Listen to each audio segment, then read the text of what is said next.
Good morning, good afternoon, good evening, good night, good day to you, depending where you are in the world. So it is what should be our nighttime devotion. I fell asleep early last night, so I'm doing it now. So good morning, Sabbath blessings. This is the nighttime devotion from last night, from the devotional To Be Like Jesus. The title today: Nature teaches the value of obedience to law. Are not two sparrows sold for a copper coin?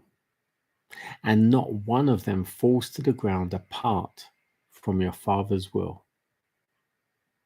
Matthew 10:29. The great teacher brought his hearers in contact with nature, that they might listen to the voice which speaks in all created things. And as their hearts become tender and their minds receptive, he helped them to interpret the spiritual teaching of the scenes upon which their eyes rested. The parables by means of which he loved to teach lessons of truth show how open his heart was to the influences of nature and how he delighted to gather the spiritual teaching from the surroundings of daily life. The birds of the air, the lilies of the field, the sower and the seed, the shepherd and the sheep.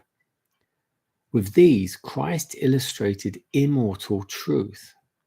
He drew illustrations also from the events of life, facts of experience familiar to the hearers. The leaven, the hidden treasure, the pearl, the fishing net, the lost coin, the prodigal son, the houses on the rock and the sand.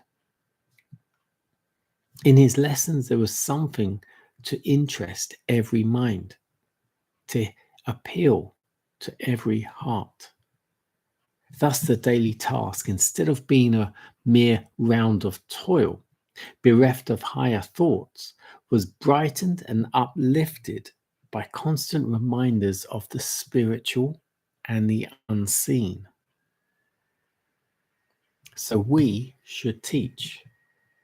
Let the children learn to see in nature an expression of the love and the wisdom of God the Father. Let the thought of him be linked with the birds, the flowers, and the trees. Let all things seen become to them the interpreters of the unseen, and all the events of life be a means of divine teaching. As they learn thus to study the lessons in all created things and in all life's experiences, show that the same laws which govern the things of nature and the events of life are to control us, that they are given for our good, and that only in obedience to them can we find true happiness and success.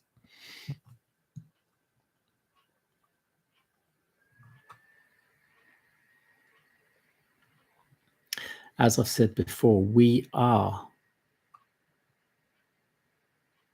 part of nature. Don't separate yourself from nature. We are part of that whole, as they say, circle of life, so to speak.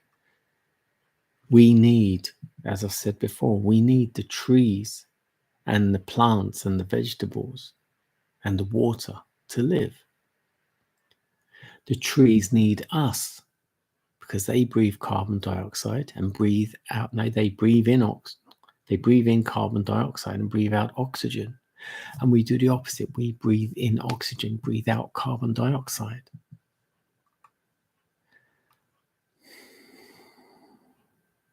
The animals, we all need water. And the water is constantly recycled.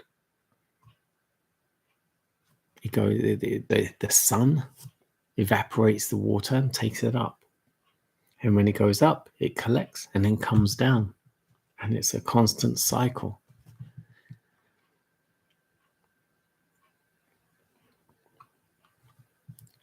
birds, the lilies of the field, the flowers and plants need the bees. The bees pollinate and they're all part of the circle. The birds get the worms feed the baby birds grow. It's all a constant cycle. And our Savior used all of different elements of nature, of creation, to illustrate life lessons that we all need, not just should, need to learn from, to live by. The Bible is our constant illustration as to how we should live, how we should make decisions, how we should love ourselves, how we should love each other, and most important is how we should love God. God the Father, His Son.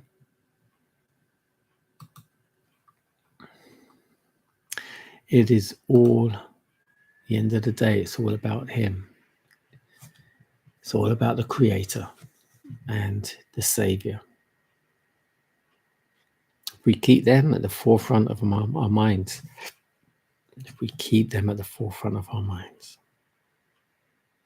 life would be a whole lot easier. Undoubtedly.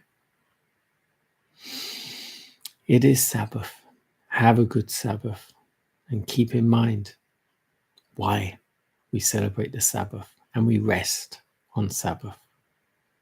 6 days He created heavens and the earth and all that's in them. On the 7th, He rested and viewed and said, yes, this is very good. You are very good.